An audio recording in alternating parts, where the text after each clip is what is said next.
Hello, everybody. It is your little fuzzy pal Franklin, and today I am going to dispense with preamble and introduction and ice breaking and just show you my sleeves. My top-down saddle-shouldered sweater has sleeves, has two of them. Myself, I am happy to have two arms, and so I have made my sweater to those specifications, one arm on either side of the neck opening, which is where it's supposed to be. And right now I am dealing with the ribbing at the bottom of the piece, and I could not be happier. I have never, for one thing, made progress this swift through a sweater in my life before. I love the project, for one thing. I'm very excited to get this finished because the more of it there is, the more I love it.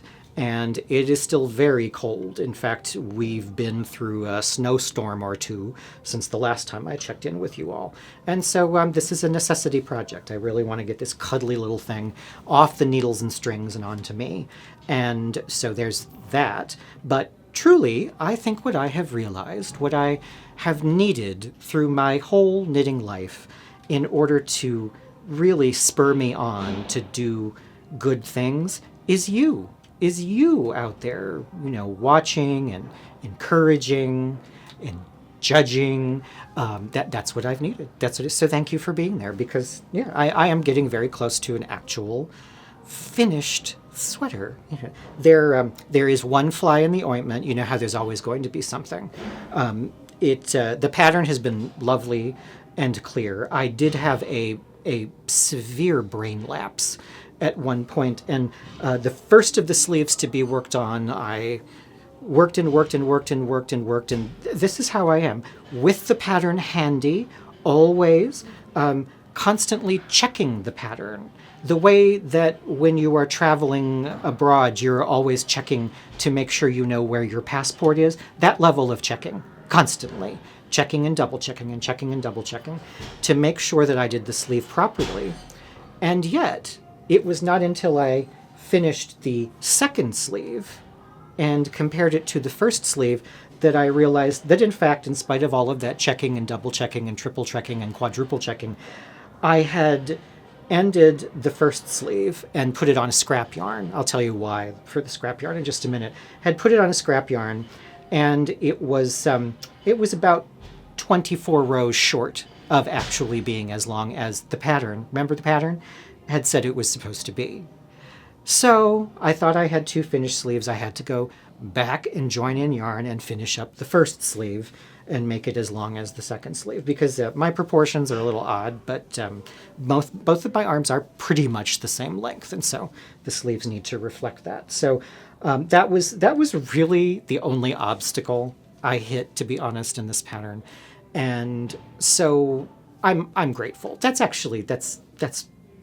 really pretty good. I shouldn't jinx myself at this point, and I won't, but for me, that's a pretty good amount of going off the rails in one pattern. Usually I do it, 10, 15, 20 times, because that's the kind of knitter that I am.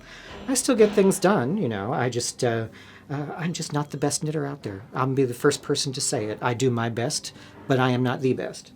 So there was that, the two arms of unequal lengths. But the second issue that I'm running into, and I'm not scared, but we'll see what happens, is that I am really, really tight on yardage for this sweater.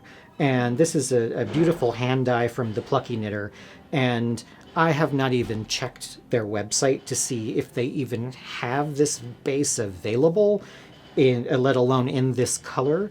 And but I am thinking that I am so close to out of yarn. In fact, as I work on the hem, this is the amount of yarn that I have left on this length, which is currently attached to the hem. And then there is another little ball, separate, left over, that I can join in if I have to. But I don't think that there's enough remaining to do the collar and the cuffs.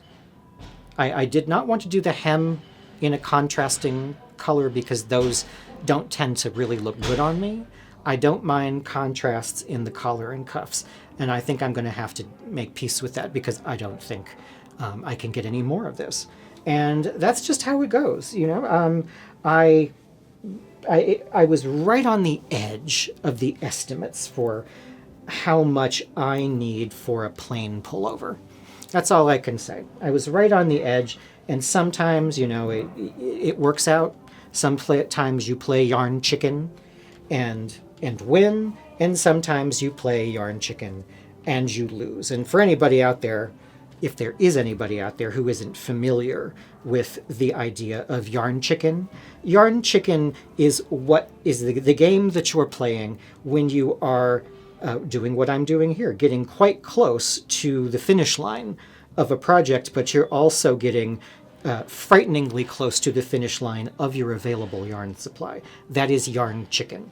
And if you finish with even 2 inches of yarn left over, in fact, the thrill is to end your game of yarn chicken with a finished piece off the needles and, you know, something like 2 or 3 inches of yarn left. That's just a huge thrill. And when you do that, of course, you are obliged to take pictures and share them on social media so that everyone can look at you in awe and wonder. And we will applaud and feel warm for you. So that's yarn chicken. If you if you run out of yarn before the thing is finished, then you have lost yarn chicken, and that's annoying. And so I'm preemptively just planning that I will not try to squeak out the whole sweater only in the meager amounts of yarn that remain to me, but I will instead decide now what I will be using for collar and for cuffs. And I don't think that that's going to result in a piece that I don't like or won't wear. I'm not nervous about that at all. I'm just trying to be practical and sensible, and also to avoid a very silly behavior that I know that I am not the only person who engages in this, but there is another tendency that certainly among knitters and crocheters where you are in a yarn chicken situation. And in that situation, you begin to knit faster and faster and faster and faster, as though it were a foot race between you and the yarn. And if only you knit fast enough, your yarn will not run out on you. Now, of course, what kind of sense does that make? That makes no sense at all. So it's been fun, this sweater. I'm not done with it yet. I shouldn't use that verb tense with it. I have really been enjoying this sweater, and I'm looking forward to doing the next one, which will be another Franco top-down saddle shoulder, but in a finer gauge and with some fancier stitches in it, or at least that is the plan for now, and I'm still holding to that. In earlier episodes, if you've been tuning in for a little while, you'll see my swatches and things for what I plan to do with that sweater. And that will be done in bare naked wools in one of their fingering weights.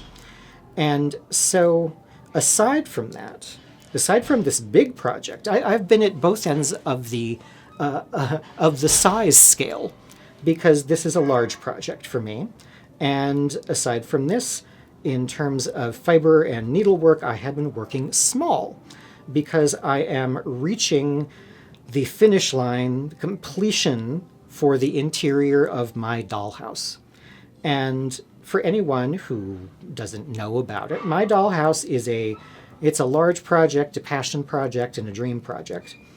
And it began when I found a very sweet, home-built, but unfinished dollhouse at a charity shop. Dollhouses can be difficult to date, especially if they're unmarked and home built, but this one is was probably made somewhere between 1900 and 1920. It bears all the marks of having been made at that point. And it was finished on the outside, but unfinished on the inside. And I, my whole life, wanted nothing more than a doll's house. And as a little boy, I was not allowed to have one. And so instead, I devoured every book I could find. I think truly every book that had ever been written in English about the history of dolls' houses. And so I became especially interested in the antique in antique dolls' houses.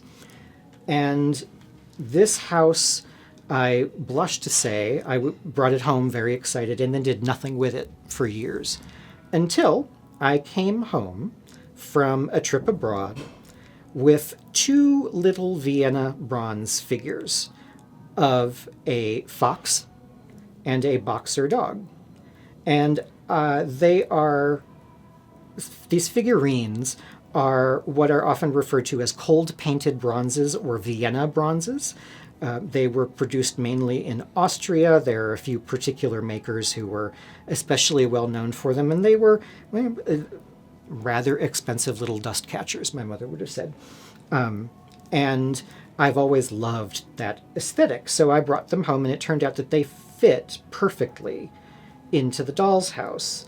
And that set me down a path where now these two little figures, Mr. Fox and Mr. Box, have their own hashtag Fox and Box.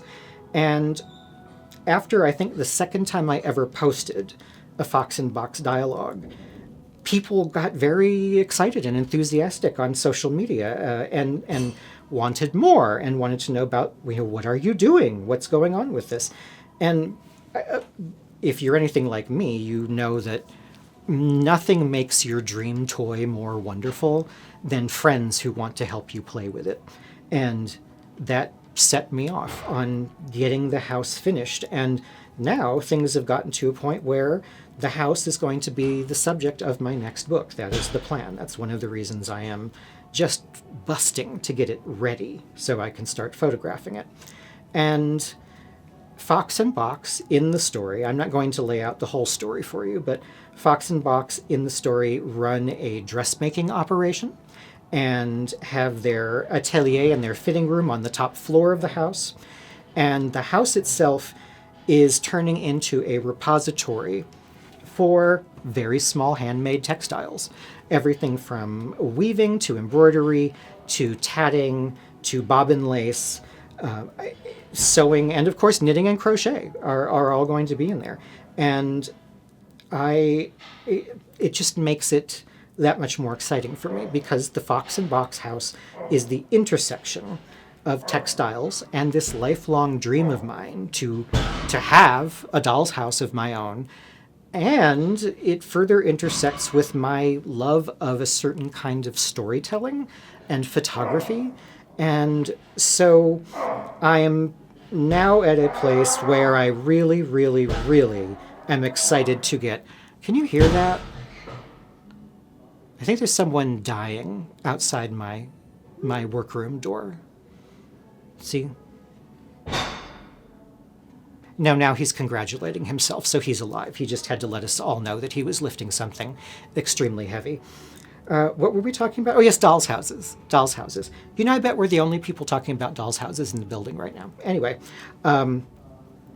so I have a lot of textile work to finish up for the house. Bed linens, table linens, bath linens, rugs of various kinds, and some wall hangings, and also an embroidered fire screen for one of the fireplaces in the house. And there will be a lot more information about this coming out. I am also presently at work on the website for Fox and Box so that people will be able to see what it is. And that's where I'll be posting details when I have details about when the book will be available for pre-order and stuff like that. But I'm loving it. I do love to work at a small scale. And so I've already done things for the house like knitting miniature Christmas stockings for Fox and Box. And it was done with lace weight on a size, I think they were 3 or 4/0 needles. For those who are on the metric system, really, really, really small. And I enjoy doing that. So that's been the seesaw that I've been riding for quite some time now, is back and forth between a large project and very small projects. And So that being said, I think what I need to do now is make myself a little cup of something and buckle down and finish the ribbing at the hem on this, and then dive into the stash and pick out the collar and cuffs yarn. And when I see you next time, wow, I might even have a finished sweater. We'll see. Huh? How's that for a cliffhanger? Cheerio.